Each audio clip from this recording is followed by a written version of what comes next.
site qui appartient à l'État pour soutenir les maraîchers qui sont là. C'est une partie qui est réservée à l'élevage. Qui est destinée à mettre le pâturage ici.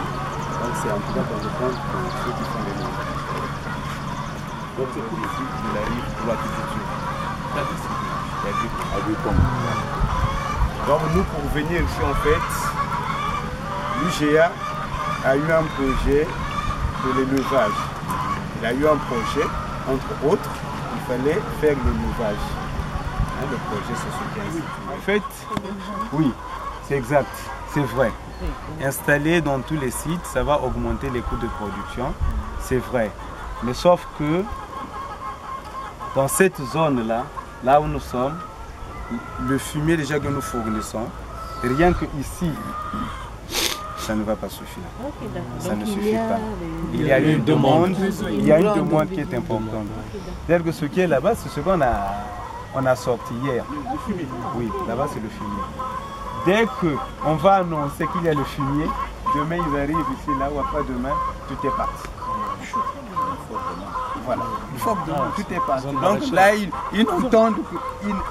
n'attendent qu'on leur annonce qu'il y a du fumier disponible. Ça aussi c'est déjà disponible.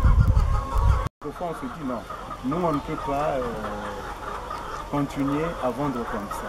Donc, au fond on appelle l'UGA, on dit essaie de satisfaire tout le monde. Fais une répartition au niveau de tes coopératives. Si tu vas faire un quota, nous on te donne le nombre de salles disponibles que nous avons. Toi tu fais ton quota. Comme ça, on a moins de problèmes et vous aurez moins de problèmes aussi au niveau du bureau. Voilà, c'est quelquefois comme ça qu'on fait. Sinon que, même pour les besoins hygiéniques qui sont installés, il y en a beaucoup. Mais le problème, c'est qu'on n'a pas les mêmes idées. Nous avons une problématique de développement, d'autres quelquefois, c'est juste pour s'enrichir et répondre seulement aux besoins familiaux, donc c'est un peu ça, la différence. Sinon, il y a des gens qui sont même plus friqués que nous, qui ont plus d'argent que nous. Hein, ce qu'ils font, quand vous regardez, c'est grandiose. Mais quand vous regardez dans le temps, l'effet n'est pas là. Donc c'est un peu ça.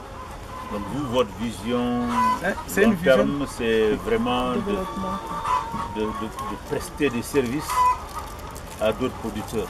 Oui, vous avez commencé à le faire. Oui, en fait, notre vision c'est celle-là, mais aussi pousser au développement de la filière agricole. Pourquoi? Parce que nous sommes dans la production d'aliments de bétail. On s'est rendu compte que même pour avoir le maïs, c'est très compliqué. Il y a des périodes où vous n'avez pas de maïs. Quand on s'est demandé, on a compris que la demande au niveau des paysans du maïs, à un certain moment, n'était pas élevée. Donc, ce qui fait qu'eux aussi, dans leur production, la production était faible. Donc, il n'y avait pas des gens qui étaient spécialisés dans la production du maïs. Au deuxième site, sinon au premier site. Il dit, mais... Donc, normalement, l'objectif était que même on arrête avec ça, puis on met un autre bâtiment ou d'autres bâtiments de l'autre site. Aujourd'hui, là, ce qui pose... Vous avez un problème de fonds de roulement alors, c'est ça? Normalement. Voilà.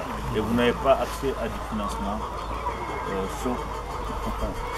de banque ou de microcrédit? Bon, disons... Vous pouvez pas aller avec maintenant toute votre expérience et votre crédibilité. Et surtout avec les résultats. Est-ce que vous pouvez me financer? Et surtout avec les résultats qu'ils ont déjà produits. Ouais, c'est ça. Bon, en fait, sur ce problème-là, je dirais que nous travaillons avec nos banques. Et le microfinance, c'est la Micodec. Mais les vraies réalités des banques ici, je pense que le Cordeau, qui a géré un projet dans le secteur agricole, connaît comment ça se passe. Si c'est facile d'avoir des financements ou bien c'est difficile. Mais nous, normalement, comme on a un compte à la Micodec, nous avons déjà pris un crédit. Tant qu'on ne rembourse pas, on n'a pas. Voilà. On n'a pas aussi la capacité d'annuler ça. Plutôt, Sinon, il y avait possibilité d'annuler et de demander un plus. Mais déjà, le morceau qu'on a pris, il est grand. Il est gros, annulé. Nous, Agro4, nous n'avons pas les capacités d'annuler ça plus tôt pour vendre un autre projet et financer ici. Donc ici, normalement, avec nos fonds propres, et donc aujourd'hui, là, je peux dire que le fonds de roulement d'Agro4, il atteint une limite. Voilà, il a atteint ses limites. Même la fabrique là-bas, quelquefois, dans les commandes d'ingrédients, ça commence à en pâtir.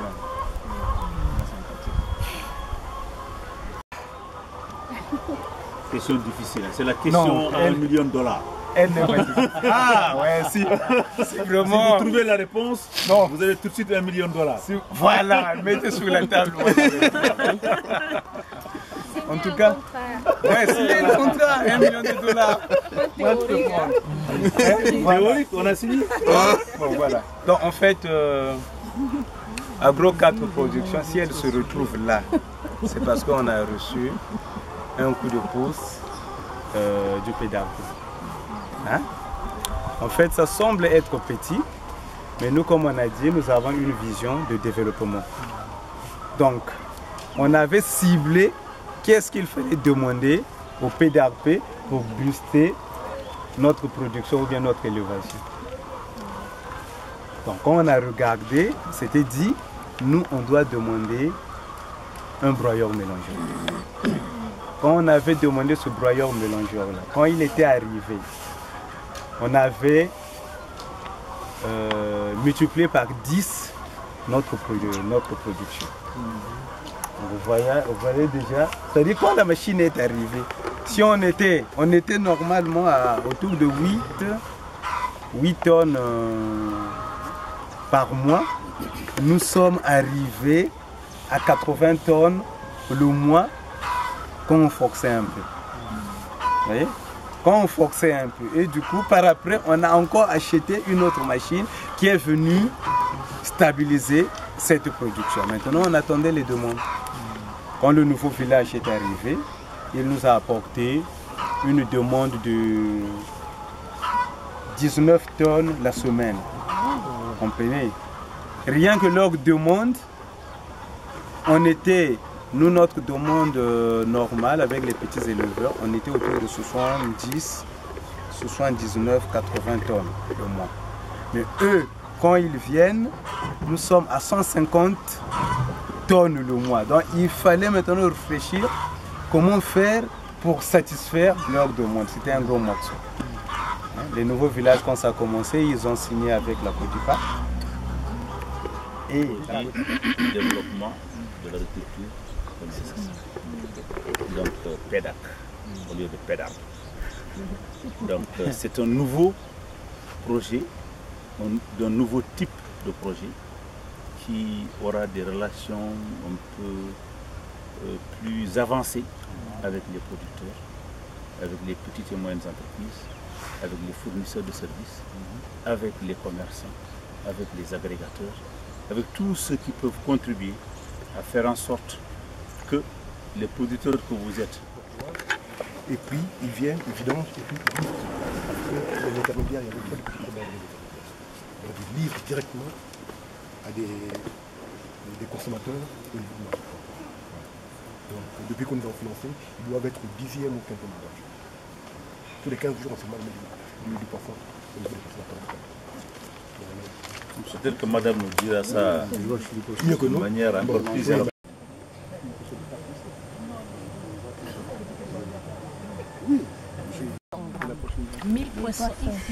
Combien de mètres carrés? 1600. Il y a 1698 poissons.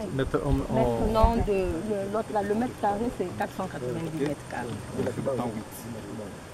Il est à 260 mètres carrés. Il est plus grand? Non, oui. Mais il a moins de poissons. Il a moins de poissons. Il a 1000 poissons. Il a 1000 200 poissons. grammes. 200 grammes. Et pourquoi il en a moins? Bon, c'est quand on avait ensemencé. Et ici, on avait ensemencé avant. On a mis plus de poissons. Et suivant, on a ensemencé après. Nous avons ensemencé ces poissons.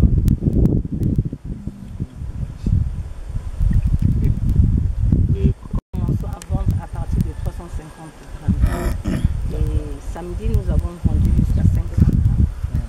tilapia? Oui. Vous faites que du tilapia ici?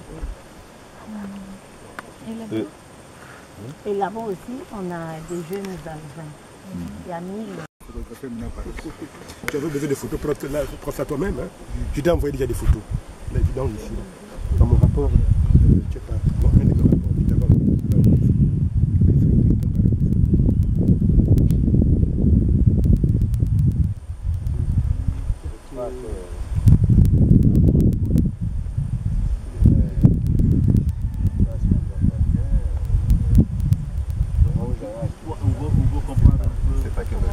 Voilà, depuis le début, depuis la génération antérieure, on veut comprendre votre histoire. Mais ce que tu vas pêcher là, j'attends. Non, non, non. Fais pas ça.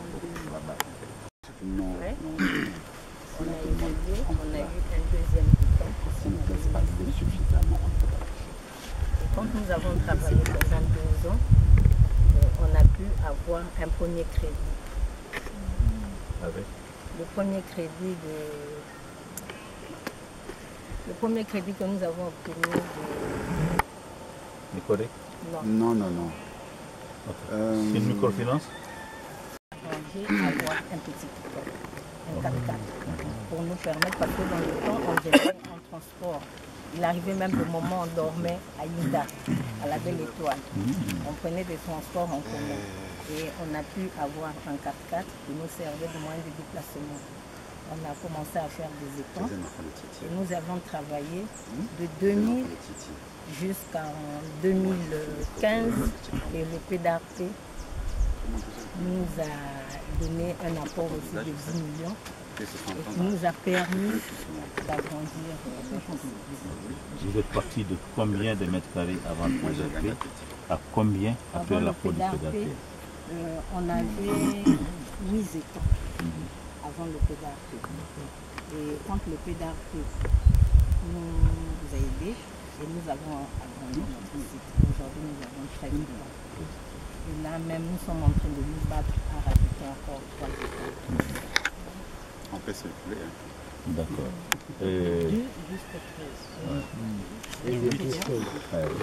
Jusqu'à 13. De 8 à 13.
Madame, est-ce que vous avez des pertes?